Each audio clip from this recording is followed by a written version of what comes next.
அமெரிக்க டாலருக்கு பதிலாக பிரிக்ஸ் கரன்சியை பயன்படுத்தலாம் அப்படின்னு சொல்லி பிரிக்ஸ் நாடுகள் முடிவெடுத்திருப்பதாகவும் அந்த பிரிக்ஸ் கரன்சி இப்படிதான் இருக்கும் அப்படிங்கிறதுக்கு ஒரு படமும் இணையதளத்தில் வெளியாகி இருந்தது. இந்த நேரத்தில் அமெரிக்காவோட அதிபராக தேர்ந்தெடுக்கப்பட்டிருக்கக்கூடிய ட்ரம்ப் என்ன சொல்லியிருக்காருன்னா, யாரெல்லாம் அமெரிக்க டாலருக்கு மாற்றாக ஒரு கரன்சியை பயன்படுத்துறீங்களோ அந்த நாடுகளுக்கெல்லாம் 100% டேரிஃப் விதிக்கப்படும். அதாவது அமெரிக்கா கூட நடக்கக்கூடிய எந்தவித வணிகத்திலையும் அந்த நாடுகளுக்கு எந்தவித சலுகையும் இருக்காது அப்படிங்கிறத ட்ரம்ப் அறிவிச்சார். ட்ரம்ப் இதை அறிவிச்ச சில நாட்கள்லேயே இந்தியாவோட வெளியுறவுத்துறை அமைச்சர் ஜெய்சங்கர் ஒரு விஷயத்தை அறிவிச்சிருக்காரு. அது இத்தனை நாள் நடந்த விவாதங்களுக்கு ஒரு முற்றுப்புள்ளியை வச்சிருக்கு. ஜெய்சங்கர் அப்படி என்ன சொன்னாரு, பிரிக்ஸ் கரன்சினா என்ன, அமெரிக்கா பிரிக்ஸ் நாடுகளை ஏன் மிரட்டுது, இதுல இந்தியாவோட ஸ்டாண்ட் என்ன அப்படிங்கறத பத்திலாம் விரிவா இந்த வீடியோல பார்க்கலாம். இது ஏகே பாலிடிக்ஸின் சிம்பிளிஃபைடு நிகழ்ச்சி. நான் அகிலன் கார்த்திகேயன்.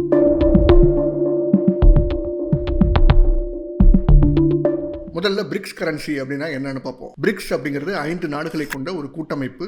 அந்த நாடுகளுக்கு இடையே பல்வேறு வணிக ரீதியிலான ஒப்பந்தங்கள் மேற்கொள்ளப்பட்டுக்கிட்டு இருக்கு. அது என்னென்ன நாடுகள் அப்படின்னு பார்த்தோம்னா, Brazil, Russia, India, China, south Africa ஆகிய 5 நாடுகள். மேலும் இந்த பிரிக்ஸ் நாடுகள்ல சில நாடுகளும் இணைஞ்சிருக்கு. எகிப்து, எத்தியோப்பியா, துருக்கி போன்ற நாடுகளும் இப்போ பிரிக்ஸ் நாடுகள்ல இணைஞ்சிருக்காங்க. இந்த பிரிக்ஸ் நாடுகள் தங்களுக்குள்ள நடத்தக்கூடிய டிரான்சாக்ஷனுக்கு நாம ஏன் யூஎஸ் டாலரை பயன்படுத்தணும், நம்மளுக்காகவே ஒரு கரன்சியை உருவாக்கிக்கலாம் அப்படிங்கிற ஒரு கருத்து அப்படிங்கிறது கடந்த 2018 உதிச்சுது. கடந்த 2023 பிரேசிலோட அதிபராக தேர்ந்தெடுக்கப்பட்ட லூலா டா சில்வா என்ன சொல்றாருன்னா, நமக்கான ஒரு தனி பேமெண்ட் கேட்வே இருக்கணும். பிரேசிலும் ரஷ்யாவும் ஒரு ட்ரேடு பண்றதுக்கு ஏன் யூஎஸ் டாலரை டிபெண்ட் பண்ணியிருக்கணும், இந்தியாவும் சைனாவும் ஒரு ட்ரேட் பண்றதுக்கு ஏன் யூஎஸ் டாலரை டிபெண்ட் பண்ணியிருக்கணும், நாமளே ஒரு கரன்சியை உருவாக்கிக்கலாமே, நமக்குள்ளேயே ஒரு பேமெண்ட் சிஸ்டமை உருவாக்கிக்கலாமே அப்படிங்கிற கருத்தெல்லாம் கடந்த 2023 பிரேசிலோட அதிபர் முன் வச்சார். அதாவது இந்த கான்செப்ட் அப்படிங்கிறது 2018 இருக்கு. 2023 கூர்மை அடையுது. இப்போ ரஷ்யாவில் நடந்த பிரிக்ஸ் மாநாட்டில் பிரிக்ஸ் பே அப்படிங்கிற புதிய பேமெண்ட் டெக்னாலஜியும் அறிமுகப்படுத்திட்டாங்க. இந்த பிரிக்ஸ் பேல என்ன இருக்கு அப்படின்னு பார்த்தோம்னா, இப்போ இந்தியாவும் ரஷ்யாவும் ஏதோ ஒரு டிரான்சாக்ஷன் பண்றாங்க அப்படின்னு வச்சுப்போம். உதாரணத்துக்கு ரஷ்யா கிட்ட இருந்து இந்தியா கச்சா எண்ணெயை வாங்குது அப்படின்னா, இந்தியாவுக்கும் ரஷ்யாவுக்கும் இடையே நடக்கக்கூடிய இந்த டிரான்சாக்ஷன் அப்படிங்கிறது இந்த பிரிக்ஸ் பே வழியாக நடக்கும். இந்த பிரிக்ஸ் பேல இந்தியாவும் ரஷ்யாவும் அமெரிக்க டாலரை பயன்படுத்தி டிரான்சாக்ஷன் பண்ணாது, இந்தியாவோட கரன்சியையோ அல்லது ரஷ்யாவோட கரன்சியையோ பயன்படுத்தி தான் இந்த டிரான்சாக்ஷன் எல்லாமே நடக்கும். இந்த டிரான்சாக்ஷனுக்கான ஒரு மெசேஜிங் சர்வீஸ் தான் பிரிக்ஸ் பே. மெசேஜிங் சர்வீஸ்னா என்ன அப்படின்னு பார்த்தோம்னா, இப்போ நீங்க யூபிஐ பயன்படுத்திருப்பீங்க, அதாவது கூகுள் பேவா இருக்கட்டும் அல்லது போன் பேவா இருக்கட்டும், இது எல்லாமே ஒரு ஆப், அதுக்குன்னு ஒரு ஐடி இருக்கு. அந்த யூபிஐ ஐடியை இங்க இருக்கக்கூடிய இந்தியாவில் இருக்கக்கூடிய பல்வேறு வங்கிகளோட இணைச்சிருக்காங்க.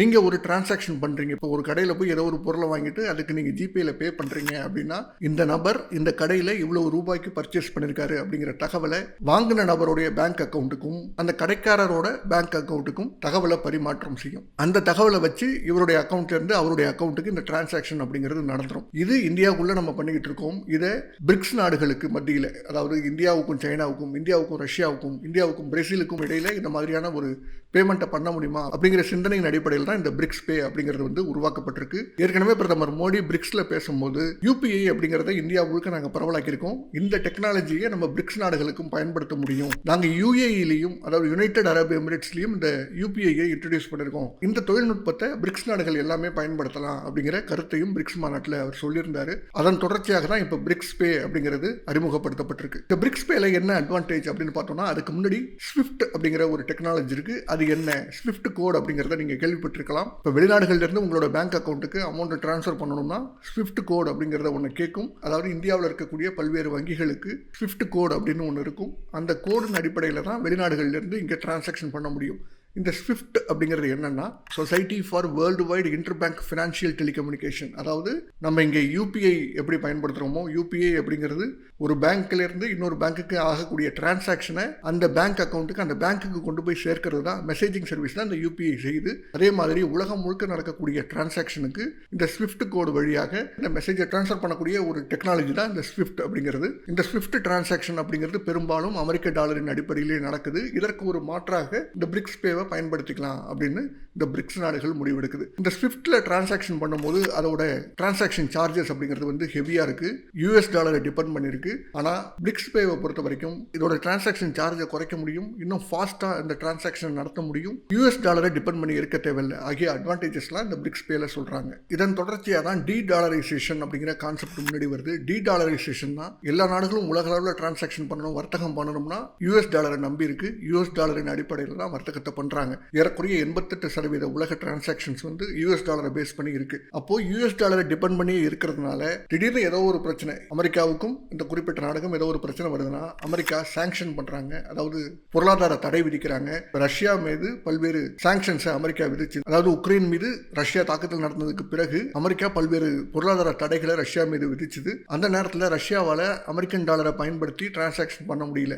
இது ரஷ்யாவுக்கு மட்டுமல்ல, பல்வேறு நாடுகளுக்கும் இந்த மாதிரியான சாங்ஷன்ஸ் அப்படிங்கிறது அமெரிக்காவால் விதிக்கப்பட்டுக்கிட்டு இருக்கு. அந்த நாடுகள் அமெரிக்காவோட டிபெண்டன்சிலேருந்து விடுபடணும் அப்படிங்கிறதுக்காகவும் ஒரு மாற்று கரன்சியை உருவாக்கணும் அப்படிங்கிறத தொடர்ந்து பேசிக்கிட்டு இருக்காங்க. ஆக டீடாலரைசேஷன் அப்படிங்கிறது வந்து ஒரு புது கான்செப்ட் கிடையாது, பழைய கான்செப்ட் தான். ஆனால் திரும்பவும் அது விவாதமாயிருக்கு. குறிப்பாக ரஷ்யா உக்ரைன் போருக்கு பிறகு அது விவாதமாயிருக்கு. பிரிக்ஸ் பே அப்படிங்கிறது உருவானதுக்கு பிறகு, பிரிக்ஸ் கரன்சி அப்படிங்கிற பேச்சுவார்த்தைகள் வந்ததுக்கு பிறகு இந்த டீடாலரைசேஷன் அப்படிங்கிற கான்செப்ட் உலகம் முழுக்க பேசு பொருளாக இருக்கு. வெறும் பொருளாதார தடைகளுக்காக மட்டும்தான் இந்த யூஎஸ் டாலர்லேருந்து விடுபடணும் அப்படின்னு இந்த நாடுகள் நினைக்குதா அப்படின்னு பார்த்தோம்னா இல்லை. சில நேரங்களில் பொருளாதார ரீதியாகவும் நிறைய பாலிசி சேஞ்சஸ் அமெரிக்காவில் நடக்குது. அந்த பாலிசிஸ் அமெரிக்க டாலரை பயன்படுத்தக்கூடிய நாடுகளை பெரிய அளவில் பாதிக்குது. இதிலிருந்து விடுபடுறதுக்கும் இந்த டீடாலரைசேஷன் அப்படிங்கிற கான்செப்டை முன்வைக்கிறாங்க. அடுத்து ஒரே கரன்சியை மட்டும் நம்பி இருக்க வேண்டாம், அதை நம்பி மட்டும் டிரான்சாக்ஷன் பண்ண வேண்டாம், பல்வேறு கரன்சிஸில் நம்ம டிரான்சாக்ஷன் பண்ணலாம் அப்படிங்கிற கான்செப்டையும் முன்வைக்கிறாங்க. இப்போ ஒருவேளை அமெரிக்க டாலரோட மதிப்பு மிகப்பெரிய அளவில் சரியுது அப்படின்னா அந்த நேரத்தில் இந்த அமெரிக்க டாலரை வைத்து டிரான்சாக்ஷன் பண்ணக்கூடிய நாடுகளோட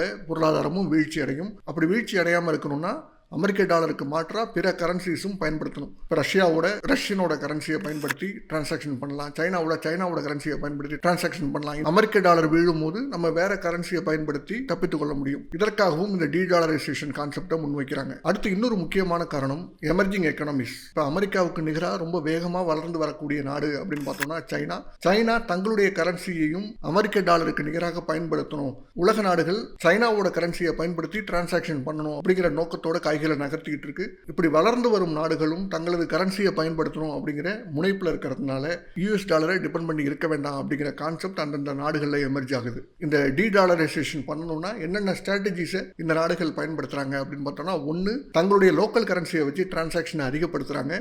ரஷ்யாவும் சைனாவும் யூஎஸ் டாலரை பயன்படுத்தி டிரான்சாக்ஷன் பண்றது கிடையாது, அவங்க ரெண்டு பேரோட லோக்கல் கரன்சிஸை வச்சு தான் டிரான்சாக்ஷன் பண்ணிக்கிறாங்க. இந்தியாவும் ரஷ்யாவுமே அப்படியான ஒப்பந்தத்தில் இருக்கு. இப்படி இந்த லோக்கல் கரன்சிஸை இன்க்ரீஸ் பண்றதுனால டீடாலரைசேஷனை அச்சீவ் பண்ண முடியும்.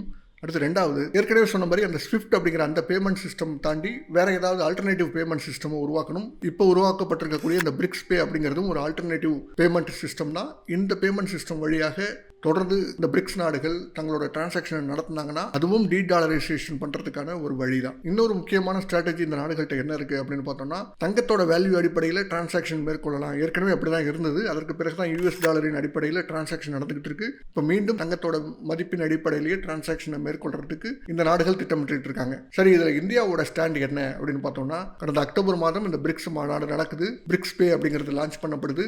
பிரிக்ஸ் கரன்சியை பற்றி உலகம் முழுக்க பேச்சுவார்த்தை நடக்குது. உடனே அமெரிக்க அதிபராக தேர்ந்தெடுக்கப்பட்டிருக்கக்கூடிய ட்ரம்ப் என்ன அறிவிக்கிறார்னா, எந்தெந்த நாடுகள் டாலரை விட்டுட்டு வேற ஒரு கரன்சியை சூஸ் பண்ணி டிரான்சாக்ஷன்ல ஈடுபடுறாங்களோ அந்த நாடுகளுக்கெல்லாம் 100% டாரிஃப் விதிக்கப்படும் அப்படின்னு சொல்றாரு. அதாவது அமெரிக்கா கூட அந்த நாடுகள் ஏதாவது ட்ரேடிங்ல ஈடுபட்டாங்கன்னா அவங்களுக்கு எந்தவித சலுகையும் கிடையாது, அவங்க முழுமையான பேமெண்ட்டை செலுத்தணும், வரி சலுகைகள் அந்த மாதிரிலாம் எதுவும் இருக்காது அப்படிங்கிறத ட்ரம்ப் அறிவிக்கிறாரு. அவர் அறிவித்ததுக்கு பிறகு ஒரு வாரத்திலேயே நம்மளுடைய இந்தியாவோட வெளியுறவுத்துறை அமைச்சர் எஸ் ஜெயசங்கர் என்ன பேசிட்டாருன்னா, பிரிக்ஸ் கரன்சி அப்படிங்கிற ஒரு கான்செப்டே நாங்க கன்சிடரே பண்ணல, பிரிக்ஸ் கரன்சியை பத்தி நாங்க பேசவே இல்லை அப்படின்னு சொல்றாரு. இதற்கான காரணம் என்ன அப்படின்னு பார்த்தோம்னா, இந்தியா ரஷ்யா கூட மட்டும் வர்த்தகம் செய்யல, அமெரிக்கா கூடயும் வர்த்தகம் செய்து, அமெரிக்கா அல்லது அமெரிக்காவை சார்ந்திருக்கக்கூடிய நாடுகளோடையும் இந்தியா வர்த்தகம் செய்யறதுனால அந்த வர்த்தகங்கள் எல்லாம் அமெரிக்க டாலரின் அடிப்படையிலே நடக்குது. இப்ப ட்ரம்ப் சொல்ற மாதிரி 100% டாரிஃப் இந்தியா மீது விதிக்கப்படுதுன்னா இந்தியாவுக்கு இப்போ அமெரிக்கா கிட்ட இருக்கக்கூடிய வரிச்சலுகைகள் நிறைய பாதிக்கப்படும்.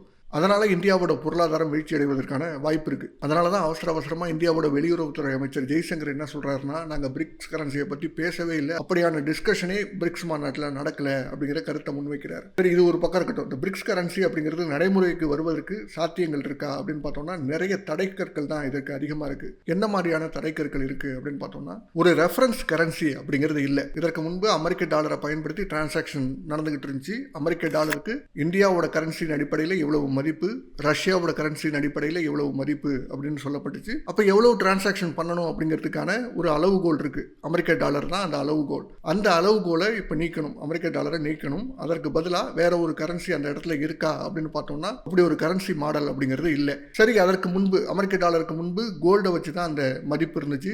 கோல்டை வச்சு பண்ண முடியுமா அப்படின்னு பார்த்தோம்னா ப்ராக்டிக்கலாக அது பாசிபிளா இல்லை. அப்போ காமன் கரன்சி அப்படிங்கிறத ஒன்று உருவாக்கணும்னா அப்போ இங்க இருக்கக்கூடிய பிரிக்ஸ் நாடுகள்ல இருந்து ஒரு நாட்டோட கரன்சியை தான் ஒரு காமன் கரன்சியை நம்ம பயன்படுத்த முடியும். இதுல சைனாவோட டாமினன்ஸ் இருந்துருமோ அப்படின்னு பிரிக்ஸ் நாடுகள் பயப்படுது. இது மட்டும் இல்லாம இதுல இந்தியாவோட அப்ரோச் என்ன அப்படின்னு பார்த்தோம்னா ரொம்ப எச்சரிக்கையா காய்களை நகர்த்துது இந்தியா ரஷ்யாவோடையும் சரி சைனாவோடையும் சரி அவங்களோட லோக்கல் கரன்சியில டிரான்சாக்ட் பண்றதுக்கு ரெடியா இருக்கு. ஆனா அமெரிக்கா அல்லது பிற வெஸ்டர்ன் கண்ட்ரீஸோட டிரான்சாக்ஷன் பண்ணோம்னா இந்தியா அமெரிக்க டாலர் தான் ப்ரிஃபர் பண்ணுது. இப்படி ரெண்டு பக்கமும் கால் வச்சு இந்தியா சேஃப் கேம் ஆடுறதும் இந்த பிரிக்ஸ் கரன்சி வருவதற்கான ஒரு தடைக்கல்லா இருக்கு. அடுத்தது முக்கியமான ஒரு தடைக்கல் என்ன அப்படின்னு பார்த்தோம்னா நான் ஏற்கனவே சொன்னேன், உலகத்தில் நடக்கக்கூடிய 88% டிரான்சாக்ஷன்ஸ் அமெரிக்க டாலரின் அடிப்படையில் நடக்குது.